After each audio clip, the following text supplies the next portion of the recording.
Assalamualaikum warahmatullahi wabarakatuh. Selamat bertemu kembali di UI Green Metric Online Course on Sustainability. Dalam minggu ke-8 ini kita akan melihat bagaimana praktik SDGs untuk tujuan nomor 4, yaitu mengenai pendidikan berkualitas. Tujuan dari pendidikan berkualitas di dalam SDGs adalah untuk menjamin kualitas pendidikan yang inklusif dan merata serta meningkatkan kesempatan belajar sepanjang hayat untuk semua. Dan di sini kita melihat ada 3 keywords ataupun juga 3 aspek penting dari tujuan tersebut. Yang pertama adalah inklusif, yang artinya bahwa keterbukaan kelompok masyarakat untuk toleransi dan menghargai budaya, menghargai perbedaan satu sama lainnya. Dan kemudian juga mengajak semuanya untuk terlibat secara aktif di dalam proses pendidikan. Kemudian aspek yang kedua adalah merata, artinya lapisan masyarakat ataupun juga seluruh lapisan masyarakat dapat melaksanakan pelaksanaan pendidikan pada semua jenjang. Kemudian yang selanjutnya adalah sepanjang hayat, di mana proses pendidikan dapat dilakukan kapan saja dan di mana saja tanpa dibatasi oleh usia. Nah, rekan-rekan mahasiswa sekalian, target SDGs 4 diturunkan di dalam beberapa sasaran, di mana pada tahun 2030 semua anak perempuan dan laki-laki menyelesaikan pendidikan dasar dan menengah tanpa dipungut biaya, setara dan berkualitas yang mengarah pada capaian pembelajaran yang relevan dan juga efektif. Kemudian menjamin bahwa semua anak perempuan dan laki-laki memiliki akses terhadap perkembangan dan pengasuhan anak usia dini, pengasuhan, pendidikan prasekolah dasar yang berkualitas, sehingga mereka siap untuk menempuh pendidikan dasar. Kemudian sasaran selanjutnya adalah menjamin akses yang sama bagi perempuan dan laki-laki terhadap pendidikan teknik kejuruan dan juga pendidikan tinggi, termasuk universitas yang terjangkau dan berkualitas. Kemudian yang selanjutnya adalah meningkatkan secara signifikan jumlah pemuda dan juga orang dewasa yang memiliki keterampilan relevan, termasuk keterampilan teknik, kejuruan, kemudian untuk pekerjaan, yaitu pekerjaan yang layak dan juga kewirausahaan. Sasaran selanjutnya adalah untuk menghilangkan disparitas gender di dalam pendidikan dan menjamin akses yang sama untuk semua tingkat pendidikan dan pelatihan kejuruan bagi masyarakat rentan. Di sini adalah mereka yang merupakan penyandang cacat, kemudian masyarakat penduduk asli, dan juga anak-anak yang berada dalam kondisi rentan. Kemudian menjamin bahwa semua remaja dan proporsi kelompok dewasa tertentu, baik laki-laki maupun perempuan, memiliki kemampuan literasi dan numerasi. Dan selanjutnya adalah untuk menjamin bahwa semua peserta didik memperoleh pengetahuan dan keterampilan di dalam meningkatkan pembangunan berkelanjutan, termasuk antara lain adalah melalui upaya-upaya ataupun juga mengikuti proses pendidikan supaya kemudian dapat meningkatkan kualitas dirinya dan dapat berkontribusi di dalam pembangunan berkelanjutan. Nah, kemudian terkait hal ini, UNESCO salah satu lembaga PBB yang menangani area pendidikan, kemudian dipercaya dan juga berinisiasi untuk mengkoordinir agenda pendidikan global tahun 2030.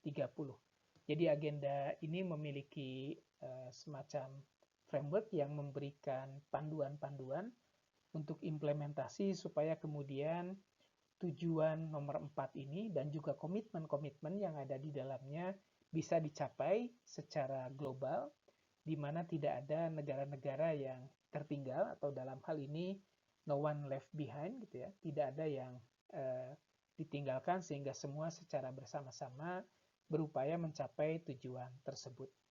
Nah, kemudian mereka membuat semacam instrumen yang diberikan nama Education for Sustainable Development atau ESD, yang mana hal ini adalah merupakan pendekatan holistik dan juga transformasional untuk pendidikan yang kemudian menekankan pada learning content ataupun juga materi-materi pembelajaran, kemudian outcome based education, aspek pedagogik, dan juga lingkungan pembelajaran.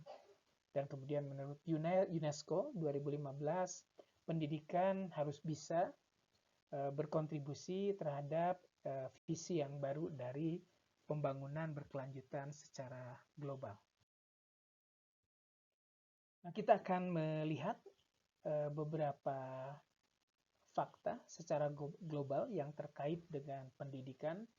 Yang pertama adalah kita melihat bahwa kualitas pendidikan di Indonesia ini berada pada peringkat ke-64 dari 120 negara di seluruh dunia. Ini menurut studi yang dilakukan oleh UNESCO tahun 2012.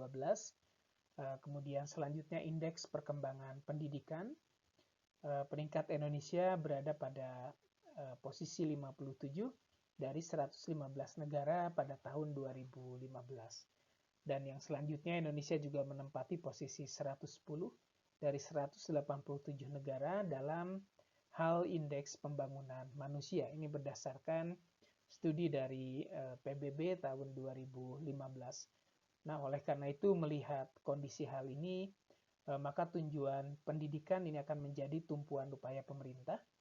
Yang pertama adalah untuk mendorong pencapaian tujuan dan sasaran pembangunan berkelanjutan.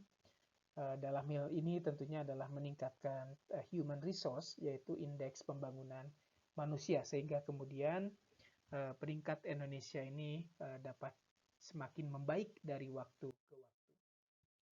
Nah, untuk praktik SDG sendiri di Indonesia ini sudah ditetapkan dalam Peraturan Presiden Republik Indonesia nomor 111 tahun 2022 tentang pelaksanaan pencapaian tujuan pembangunan berkelanjutan.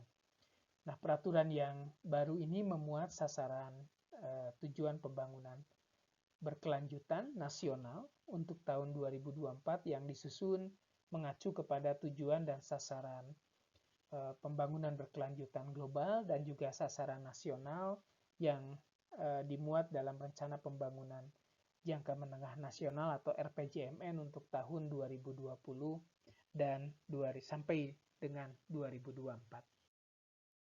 Nah, kita akan melihat bahwa di dalam Perpres tersebut juga dimuat sasaran nasional beserta indikator-indikatornya untuk tujuan pembangunan berkelanjutan 2024. Terutama untuk tujuan 4, ini kita bisa melihat beberapa indikator yang penting. Di antaranya misalnya adalah meningkatnya proporsi anak di atas standar kompetisi minimum. Untuk tes PISA ini adalah Program for International Student Assessment yang berlaku secara global menjadi 34,1% untuk membaca, 31% untuk matematika, kemudian pada tahun 2019 adalah 30,1% untuk membaca dan 28,1% untuk matematika. Kemudian juga penyelesaian tahap dasar atau sekolah dasar sebesar 98,94%, kemudian SMP 93,33% dan SMA 71,7%.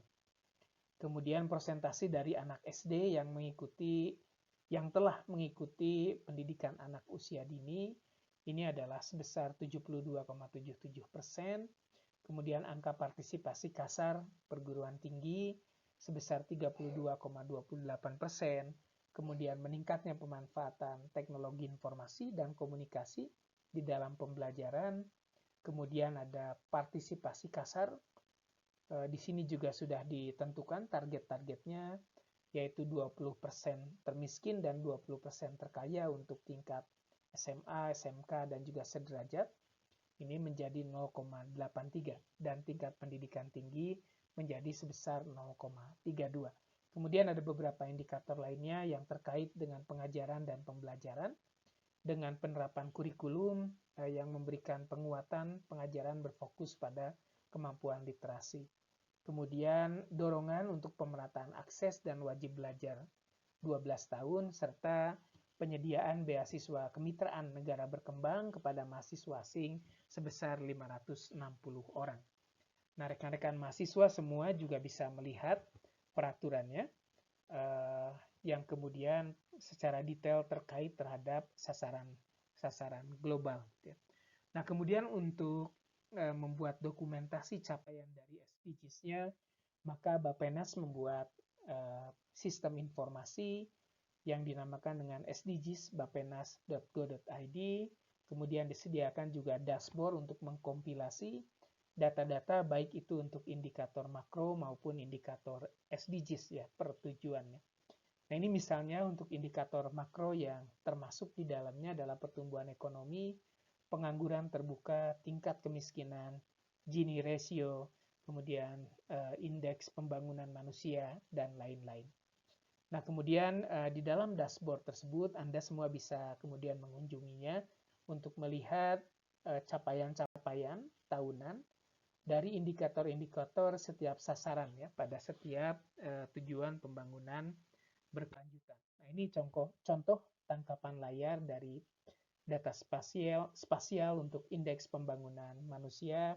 Dapat kita lihat ini adalah masuk dalam salah satu indikator makro, kemudian Anda bisa memilih tahunnya, kemudian bisa memilih data spasial dari setiap provinsi. Seperti misalnya ini adalah data IPM ya untuk Provinsi Jawa Tengah di tahun 2020 ya, di mana capaian provinsinya adalah 71,870, sementara capaian nasionalnya adalah 71,94. Jadi silakan Anda semua bisa mengeksplor data-data ini yang juga diberikan dalam data spasial terutama pada tingkat provinsi.